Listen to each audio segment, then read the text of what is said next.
করে হলো? ওই রেজাকে সিএফ করতে বাইরে গিয়েছিলাম, তখন ইউটার্ন নেওয়ার সময় কি যেন একটা ভারী এসে এখানে পড়লো। আচ্ছা, কেউ মারেনি তো আবার? দি ভাই, কে মারবে আমাকে? আমার কি কোনো শত্রু আছে নাকি? মানুষ যে সবসময় শত্রুতা করে কাজ করে সেটা কিন্তু ঠিক নয়। সম্পূর্ণ অদরকারেও মানুষ কিছু কিছু কাজ করে। জানিস তো, এই পৃথিবীর মানুষগুলো বড় অদ্ভুত। ভাগ্যিস এসব অদ্ভুত মানুষদের আমার দেখতে হয় না। ও, তুই আজকে ফাদারের কাছে গেলি না? ফাদার ডেকেছিলেন তোকে? হ্যাঁ, যাব, কিন্তু কেন ডেকেছেন জানো? হ্যাঁ, ফাদার আমাকে ফোন করেছিলেন। ঢাকায় একটা আই ক্যাম্প হবে, ফ্রি। ফাদার তোকে সেখানে যেতে বলেছেন। ওরা তোকে নিয়ে একটা চেষ্টা করতে চায়। বিদেশ থেকে আই স্পেশালিস্ট আসবেন। আমার চোখ কি আর ভালো হবে? কেন হবে না? তোর আগের রিপোর্টগুলো ফাদারের কাছে ছিল। ফাদার ওগুলো ঢাকায় পাঠিয়েছেন। ডক্টররা চেক করে তোকে ঢাকায় যেতে বলেছেন। ওনারা আরেকটা চেষ্টা করতে চান। আমি চোখে দেখতে পাবো দি ভাই? আমি আমি পৃথিবী দেখতে পাবো, পৃথিবীর রং দেখতে পাবো, তোমাকে, রেজাকে, সবাইকে দেখতে পাবো। দি ভাই, তুমি এই কথাটা রেজার সামনে কেন বললে না? কত ভালো হতো। রেজা কি তোর খুব ভালো বন্ধু হয়ে গেছে? খুব ভালো একটা ছেলে দি ভাই। অল্প সময়ের মধ্যেই আমার আমার সিক্স সেন্স সেটা বুঝে গেছে। ও, তাও তাও তো একটা ব্যাপার থাকে। কি ব্যাপার দি ভাই? এ ব্যাপারে তোর সাথে পরে কথা বলবো।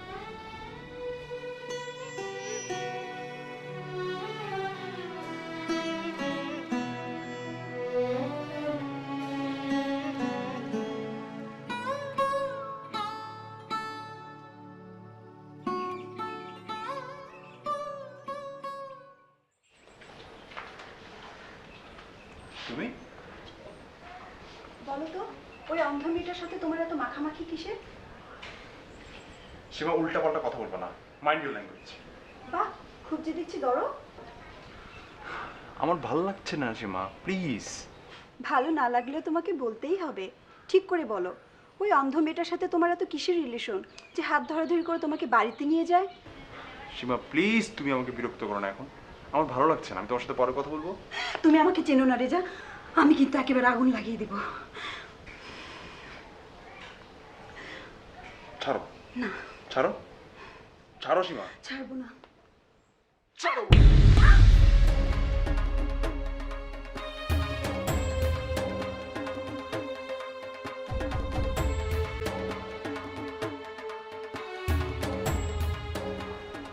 দেখো রেজা, তোমার ভালোবাসার জন্য আমাকে রক্ত পর্যন্ত দিতে হলো। সীমা, আমার আর তোমার মধ্যে কোনো ভালোবাসাবাসী সম্পর্ক নেই। এটা আমি তোমাকে আগেও বলেছি, এখন আবার এবং শেষবারের মতো বলছি। আর আমিও তোমাকে আগেও বহুবার বলেছি, আজ আবারও বলছি যে আমি তোমাকে ভালোবাসি। জোর করে ভালোবাসবে? জোর করে হোক আর যেভাবেই হোক, মোট কথা আমাকে ছাড়া আর কোনো দিকে যদি তাকিয়েছো তাহলে আমি তোমাকে খুন করে ফেলবো। এসব তুমি এসব তুমি কি ধরনের ফালতু কথা বলছো? এই রক্ত ছুঁয়ে বলছি, আমি তোমাকে ছাড়বো না রেজা, আমি তোমাকে ছাড়বো না।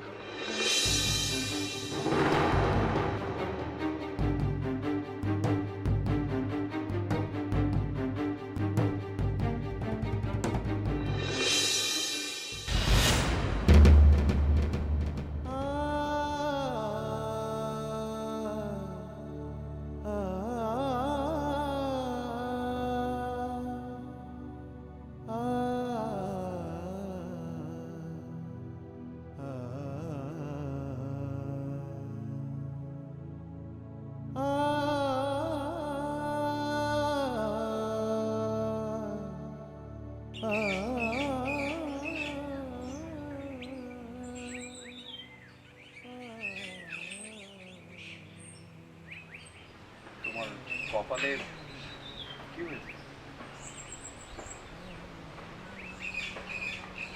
এটা কপালেই ছিল।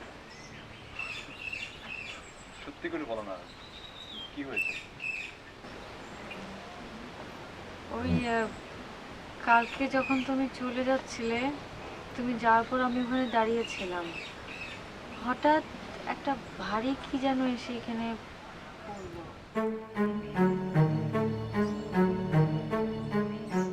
ওই অন্ধ মেয়েটার সাথে তোমার এত কিসের রিলেশন যে হাত ধরাধরি করে তোমাকে বাড়িতে নিয়ে যায়? কি হলো? না, ভাবছি কেউ তোমাকে ইচ্ছে করে আঘাত করেনি তো? জানো, দি ভাইও একই কথাই বলছিল, কিন্তু আমার তো কোনো শত্রু নেই, আমাকে কেন কেউ ইচ্ছা করে আঘাত করতে যাবে? চিন্তা করো না, 2 দিনের মধ্যে ঠিক হয়ে যাবে। তুমি কি সত্যি ভালো আছো?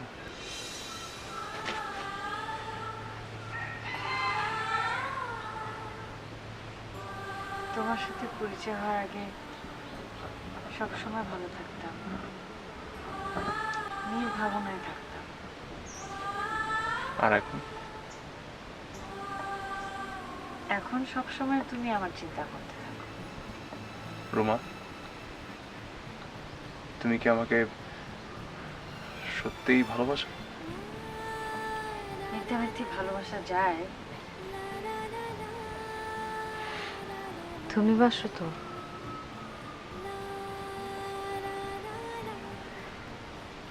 হ্যাঁ, বাসি, কিন্তু কিন্তু ভয় হয়। কেন? তোমার আবার কিসের ভয়? ভয় তো আমার। আমার মতো এরকম একজন দৃষ্টি প্রতিবন্ধীর রুমা। সাথে। রুমা দেখো, তোমার মধ্যে আমি যে একটা নতুন পৃথিবী চিনতে পেরেছি, এই পৃথিবীটা আমার কাছে একেবারেই অচেনা ছিল। তাহলে তাহলে তোমার কিসের ভয়?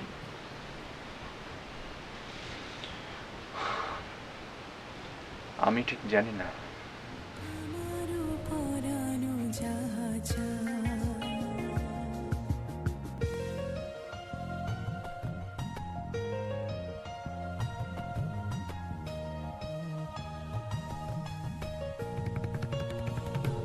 তুমি সুখ যদি নাহি পাও, যাও সুখের সন্ধানে যাও।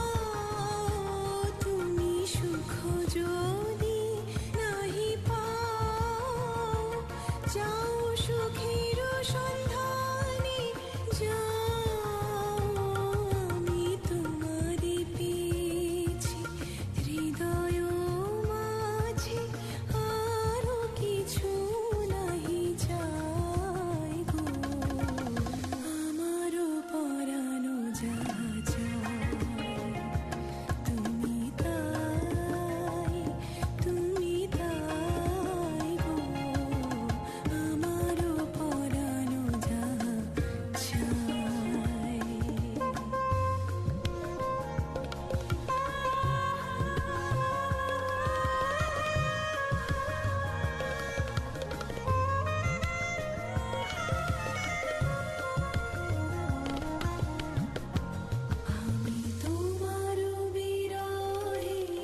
মা, তুই কি রেজাকে নিয়ে সিরিয়াসলি কিছু ভাবছিস?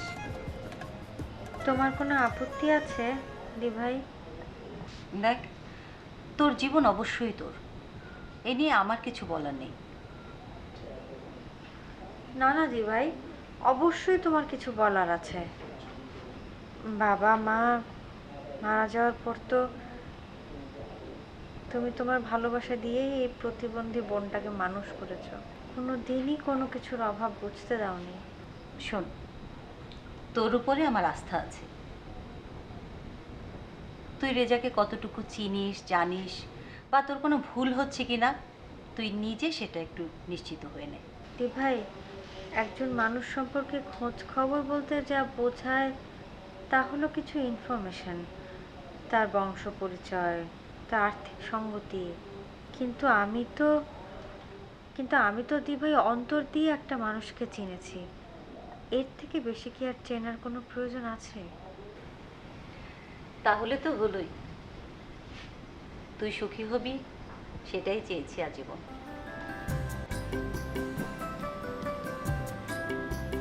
থ্যাংক ইউ দি ভাই।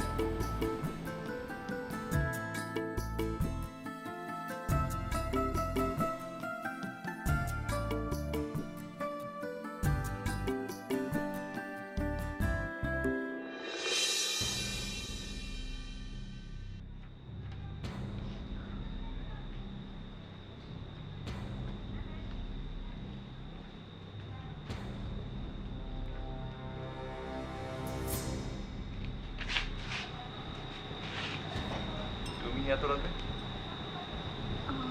মানে তোমাকে তো দিনের বেলা পাওয়াই যায় না, সারাদিন তো থাকো এই অন্ধ মেয়েটিকে।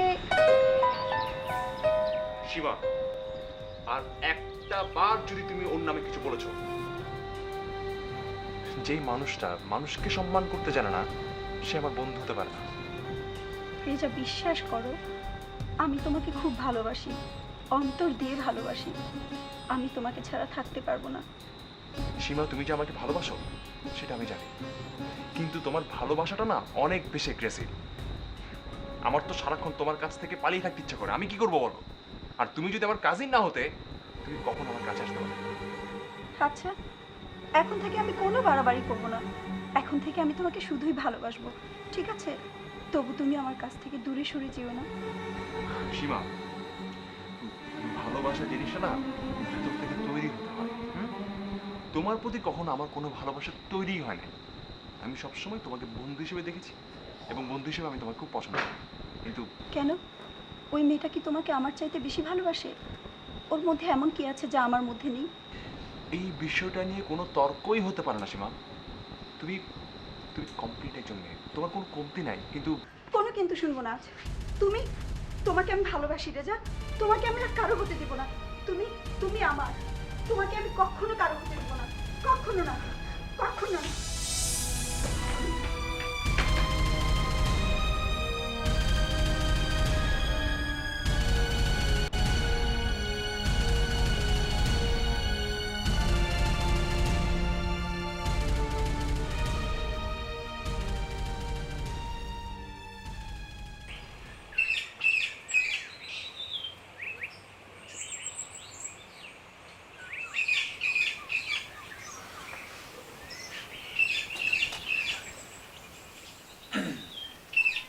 দিদি, একটা প্রশ্ন করি? করো। সারা জীবন কি ছোট বোনকে নিয়ে কাটিয়ে দিবেন? বুঝতে পেরেছি তুমি কি বলতে চাইছো। তোমার এই দি ভাইটা এখনো একা কেন, তাই তো? কেন, তোমার বন্ধু কিছু বলেনি? না, আসলে আমি ওকে এই ব্যাপারে কিছু জিজ্ঞেস করিনি। এনিওয়ে, থাক, আপনি বলতে না চাইলে বলার দরকার নাই। আরে না না, না বলার কিছু নেই। শোনো, তোমার এই দি ভাইটা সারা জীবন একা ছিল না। আমার হাজবেন্ড আমাকে অনেক ভালোবাসতো। না, মারা গেছে বলে বলছি না, ও সত্যিই খুব ভালো ছিল, কিন্তু জানো, ভালো মানুষগুলো খুব তাড়াতাড়ি চলে যায়, আর খারাপ মানুষগুলো অনেক দিন বেঁচে থাকে। বুঝেছো? বুঝলাম, আপনি অনেক সুন্দর করে কথা বলেন।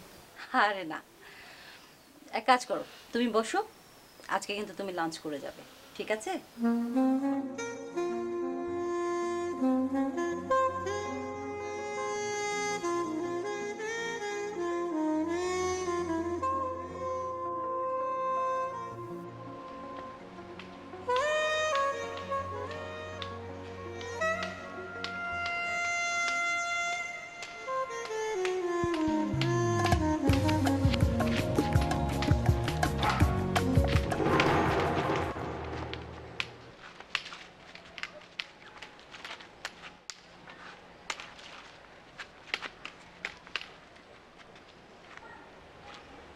আমার রাস্তা ছাড়ো।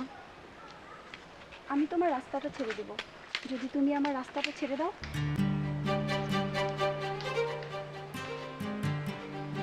আপনি কে? শোনো মেয়ে, তোমাকে আমি স্পষ্ট করে কিছু কথা বলে দিয়ে যাই যে আমার নাম সীমা। আমি রেজাকে ভালোবাসি, ছোটবেলা থেকে একসঙ্গে বড় হয়েছি। সে আমার কাজিন। এই পৃথিবীতে রেজার একটাই গন্তব্য, তা হলো আমার জীবনসঙ্গী হওয়া। তুমি আমার সামনে থেকে সরে যাও। যদি আমার কথা না শোনো তাহলে খুব বড় ক্ষতি হয়ে যাবে তোমার। তুমি আমার জীবনে একটা ব্যাপক ঝামেলা।